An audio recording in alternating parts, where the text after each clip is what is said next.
ආයුබෝවන් යාළුවනේ, අද අපි කතා කරන්න යන්නේ ටෙස්ලා රෝස්ටර් රථය ගැනයි.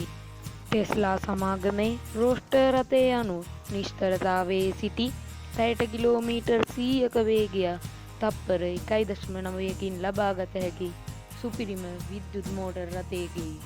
මුගාටි චීරෝන් රථයටත් මේ වේගය ලබා ගැනීම සඳහා තප්පර 2.3ක් ගත වේ.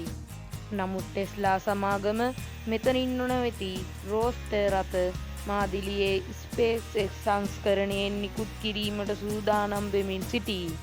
මෙහි විශේෂත්වය වන්නේ මේ රථයේ පිසුපට අංක තහඩුවට යටින් ස්පේස්එක්ස් අභ්‍යවකාශ යානාවල අභ්‍යවකාශවේදී දිශාව පාලනය කිරීමට භාවිතා කරන කුඩා රොකට් එන්ජිමක් සවිකර තිබීමයි.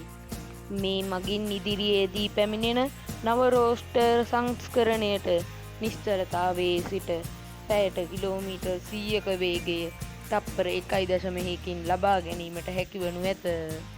මේ වගේ වීඩියෝ ගොඩක් ඔයාලා ළඟටම ගෙන්න ගන්න ඕන නම් subscribe button එක ක්ලික් කරලා bell icon එක ක්ලික් කරන්න අමතක කරන්න එපා.